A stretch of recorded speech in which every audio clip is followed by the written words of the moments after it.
Hello everyone and welcome to my top 4 games I really wanted to talk about this year, but didn't get to.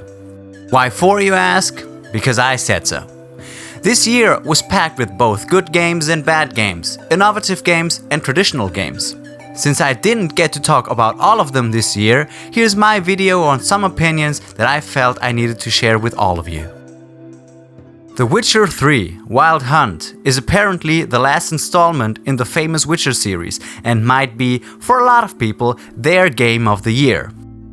Since The Witcher is a very story-focused game, I actually played through parts 1 and 2 right before release to get a good understanding of what I was getting myself into. Geralt and his world managed to captivate me for hours and hours, introducing me to an interesting world of both old and new concepts found within Western fantasy.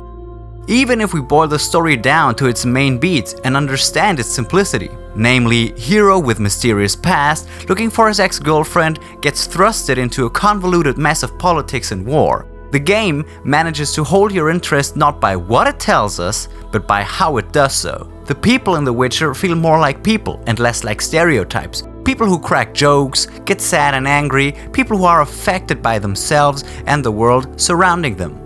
Where most games fail in their storytelling simply because they fail to focus on the characters and their story, and instead tend to rely more on set pieces, heavy exposition and unnecessary twists. The Witcher is a game series that should be commended for its ability to present a believable and complete story.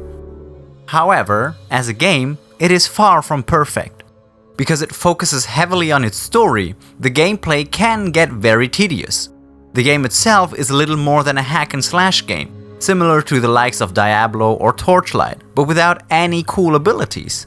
The fact that Geralt, despite his past experiences with overcoming amnesia, still has to level up is absurd and should have been capped from the get-go. And seeing that we're basically only experiencing Geralt's story, we have to ask ourselves whether we're actually playing an RPG, a role-playing game. Yes, we are given some decisions throughout his story, but more often than not are we reminded by other people of Geralt's kindness, his strength, his charms, but also his sense of right and wrong. To me personally, it feels like some decisions simply wouldn't have made sense for the way Geralt is presented to us. But this, I have to admit, is very subjective. However, it is still important to ask ourselves if implementing the RPG elements as well as the open world didn't hinder this game from being a bit more focused, a bit better designed. We can see this especially in the horrible UI, which is, despite several updates, still, well, bad. The UI was clearly designed with the controller in mind, which is kind of sad when we think about where The Witcher's roots lie. Whilst the inventory itself is pretty okay, the crafting menus are just not well thought out and feel like a last-minute inclusion. Just imagine having over 100 potions and you're looking for a specific one to brew. Over 100 potions, all in one long list.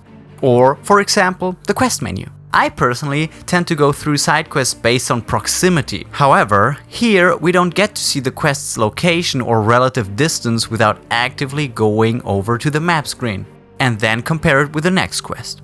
Sometimes you have about a dozen side quests, and I think you catch my drift. Since you spend a lot of time within the game's menus, I don't think it's too much to ask for a better UI. I can't say that I didn't enjoy my time with The Witcher 3, but I still hope that CD Projekt Red managed to learn from some of their mistakes.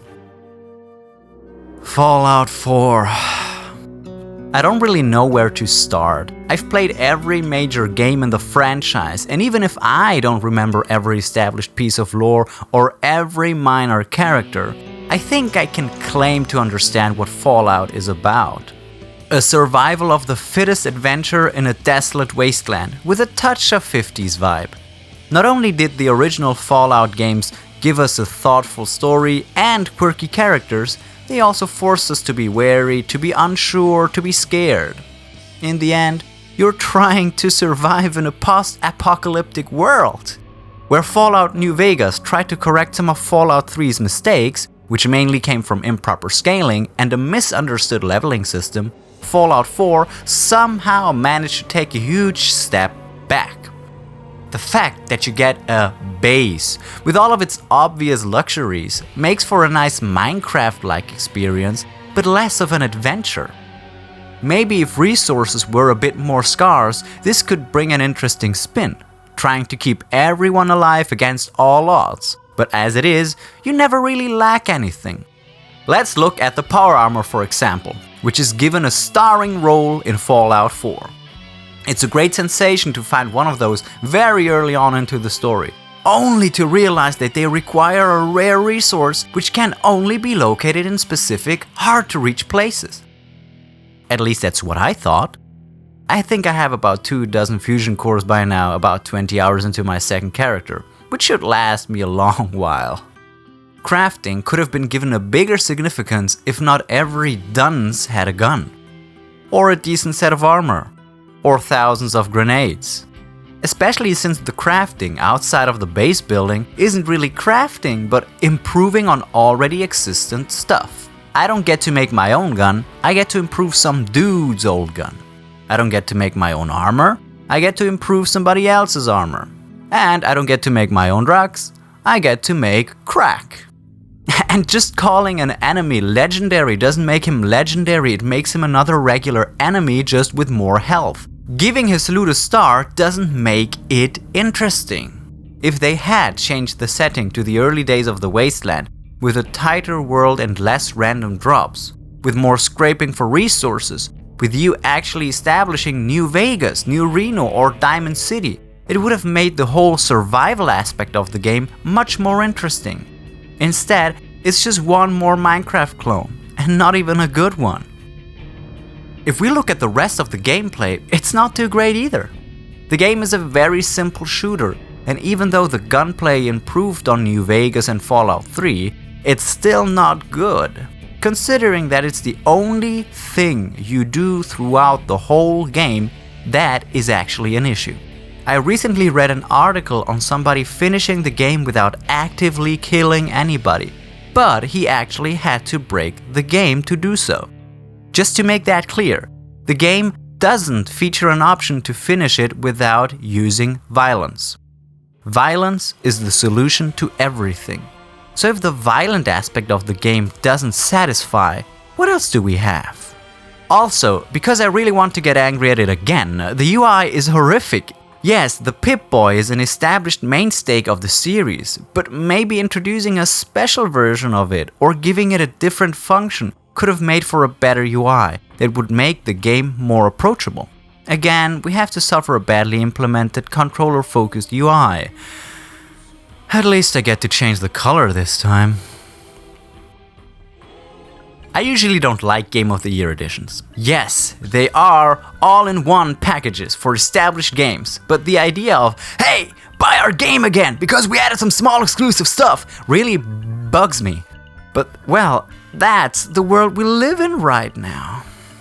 In spite of all of that, I do like Dark Souls 2, Scholar of the First Sin. Now, I don't want to get into the whole discussion of whether Demon's Souls, Dark Souls 1 or Dark Souls 2 is better, and yes, I have played all of them, except for Bloodborne, but I'd rather focus on something completely different. The main reason I like Scholar of the First Sin is because it introduces us to something of a new experience. By that, I mean that they changed and tried to improve some things they set up in the original Dark Souls 2. Enemy and item placement have been rearranged to give us a more streamlined and coherent Dark Souls experience. Now, some changes I personally don't approve of, and some are so minor that your average gamer won't even notice. But in general, I like the idea of remixing a game instead of just adding new content to it. Especially with Dark Souls 2, where some people disliked some of the enemy and item placement for lore reasons, it's a nice idea to try and correct possible mistakes. I would like for more games to try this approach for their Game of the Year editions, to try and actually give us a proper reason for buying the same game again. Last but not least, I'd like to talk about Batman Arkham Knight. I vividly remember playing both Arkham Asylum and Arkham City. The innovative setup they had, introducing us to a different way of dealing with open worlds and storytelling. being Batman felt great, and whilst Asylum was a great introduction into the world, with a cohesive story and some amazing moments, just thinking of Scarecrow right now, Arkham City only expanded on that, giving us a bigger playing field and not only telling a story, but also letting us, the player, be the Batman, saving innocent bystanders and solving several other crimes. And then Origin showed up. A bug-ridden, tedious mess that didn't excel in the ways its predecessors did. It was mostly panned and most people really didn't care about it except for one thing: the crime scenes. Origins gave us a completely new look at detective vision, with it being able to analyze and reconstruct crimes so as to plan out our next move. When Arkham Knight was announced, this was one of the things people wanted to see improved. More crime scenes, more abilities while analyzing a crime, and maybe that could have been enough. Instead, we got the Batmobile. Now don't get me wrong, I don't mind the Batmobile per se, but it does take away from Batman's skill to achieve success merely based on his mind and body. If Batman now relies on the Batmobile, why doesn't he also rely more on the Batplane? Or the Batcopter? Or the Batcycle? Batchopper? Anyways, the problem with introducing a vehicle into a game with such a heavy stealth emphasis as Batman is that some part of the main gameplay has to involve the car one way or another. For that, they had to introduce the drones, non-human killable enemies. And yes, you guessed right, the obnoxious racing experience that is the Riddler storyline. The Bat is generally described as someone who understands violence as a means to an end. We don't see Bruce Wayne as an inherently violent person. The punches and kicks you see him hand out are precisely measured and are as efficient as possible. Yes, the game does feature some gratuitous animations, but is for the most part rather tame. But the driving sequences, with Batman simply running over gang members, even if they're only being electrocuted, the excessive use of guns and rockets turned Batman more into Duke Nukem and less into Sherlock Holmes. We play Batman not for the action, but for the possibility to overcome the odds. He is an intellectual one-man army. Even if we disregard all of these issues, the biggest problem with the game was the launch on PC. When Arkham Knight was released, the game was buggy, badly optimized, and for some people even looked worse than the console versions. It took them a month to dish out a patch, which did help some people, me for example, but to this day there are reports of gamers still not being able to play the game properly.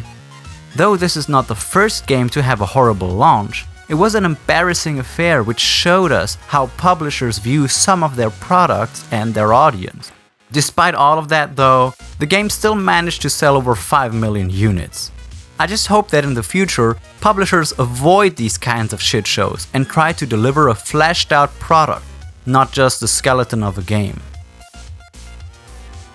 That's it from me, folks. I hope you had a good gaming year. I'm really looking forward to 2016, when I'll take this channel into a new direction, read less reviews, more analysis, and hopefully I'll get the chance to give you more videos than these last few months. With that, I wish you a happy new year and hope that you'll get the chance to play some video games.